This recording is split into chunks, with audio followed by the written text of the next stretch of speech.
What if I told you the Browns' hottest battle right now isn't happening on the field, but behind the scenes? That a long-shot rookie might just snatch the job from a battle-tested vet, that a slip-up off the field is splitting fans and analysts down the middle, and that someone you didn't expect might be counting his final days in Cleveland. Believe it.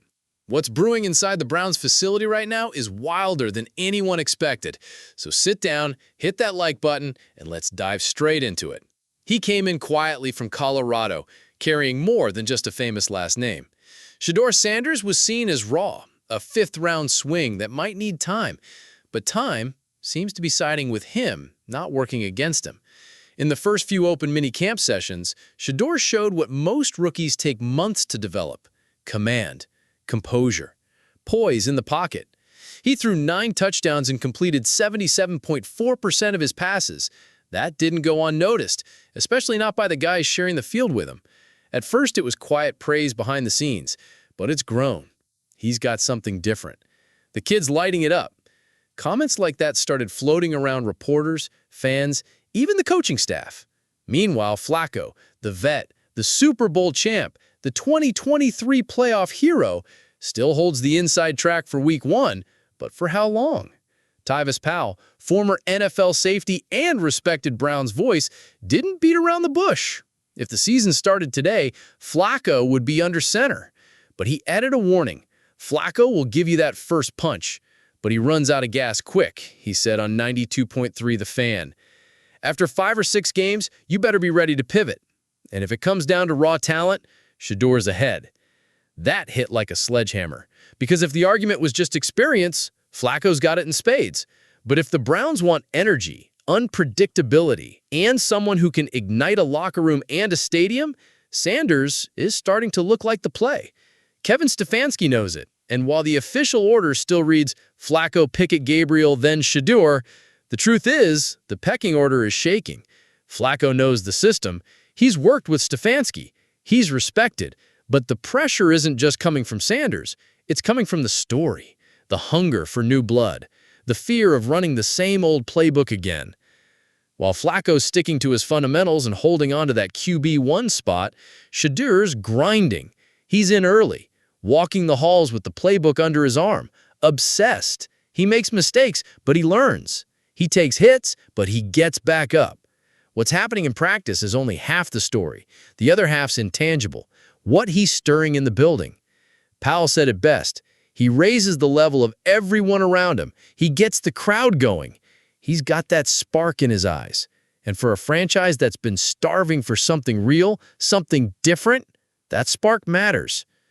Now, he's not flawless. He still holds on to the ball too long under pressure, still learning when to bail. That'll cost you in real NFL speed.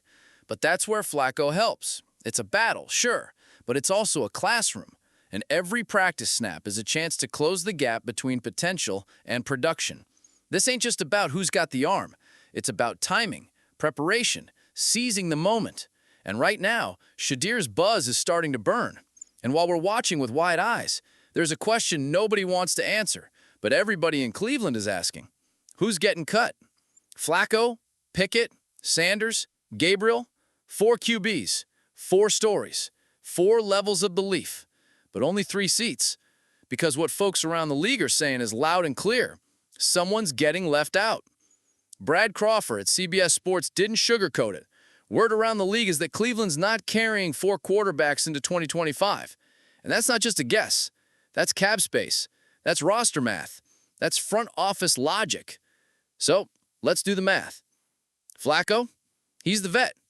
He saved the Browns in 2023. He's on a short-term deal, sure, but he's reliable. He's your emergency brake. Letting him go is like cutting the parachute. Too risky. Gabriel, 3rd-round pick. They invested in him. He's still raw, but you don't draft a guy that high just to give up on him 3 months later. That would scream dysfunction. Shedeur, no chance. Even as a 5th-rounder, he's turned heads inside and outside the building. He's got fans behind him. Cutting him now would start a fire with the locker room and the fan base. That leaves Pickett. Yep, that Pickett. The guy who showed up with baggage and so far hasn't done much to shake it off. Word is he'd need to be miles ahead of the other 3 to hold his spot. And so far, that just hasn't happened. NFL analyst Daniel Jeremiah said it plainly. Pickett needs to be on another level to stay on this roster. It's not enough to be decent. He's got to be clearly better than the rest. And right now, the two rookies have more upside. He even doubled down and said the Browns need to treat 2025 as a full-on evaluation year. Find out what they've really got before the next draft. And that means putting the rookies on the field, giving them live reps, testing their mettle. The days of sitting and watching are over. So when you look at Pickett, he's not the now. And more, he's not looking like the future either. Cutting him could sting, sure. He's still young. He's got starts under his belt. But in a competitive locker room like this, keeping someone around just because is a luxury you can't afford. And here's the kicker. The fan base isn't riding with Pickett. There's no spark, no what-if dream. With Sanders, the spark's real. With Gabriel, there's curiosity. With Flacco, there's trust. Pickett, he's just there. So while analysts debate and the numbers stack up, a decision is coming. And when it drops, it won't just be a roster cut. It'll be a statement. A path chosen. And believe it or not, that ain't a most sensitive part the day. When a rookie starts flashing too soon, the spotlight come on fast. But so does the shadow. And that's exactly what hit Shedeur in recent weeks. Just when buzz around his play was peaking, the headlines hit. 2 speeding tickets, both in less than a month. The first one, and the OTAs. The second, just before training camp ramped up. Worse, he skipped his first court date. The narrative started spiraling fast. Then came the silence. The team said nothing. Fans were split. Pundits like Colin Cowherd came in swinging, said he wouldn't want Shedeur on the team because of that. Even went as far as publicly pulling for Pickett just to make a point. Pressure was building, and then Shedeur spoke. I made mistakes. I can own that. I made bad choices, but I'm learning from it. That came straight from him. No PR polish, just real words. And truth is, that's all Browns fans really wanted. Accountability, maturity. He delivered. The front office followed up fast. Peter Jean-Baptiste, the Browns' PR head, came out with it. He's taking care of the tickets. No drama, no panic, just clarity. And just like that, message received. Shedeur wasn't getting cut over this. But did it kill his momentum? Not even close. Instead of folding, he responded with more work, stayed locked in, kept making noise in closed practices. Stefanski himself dropped praise. Even if it was laced in coach speak, his eyes gave it away. Shedeur's a great kid, shows up early, studies hard, works like crazy. I like what I'm seeing. That says more than it looks. Truth is, the internal momentum is shifting. Officially, he's still QB4, but fans know how fast that list changes. And in this case, it's already changing behind the curtain. Because despite the off-field drama, Sanders is rising. He's a storyline, a spark, a movement. That's not something you bench. This isn't about excusing bad choices. It's about recognizing character. When the pressure came, he didn't fold. He owned it and worked through it. That in the NFL is priceless. So for fans, the real question has changed. It's no longer, is Sanders talented enough?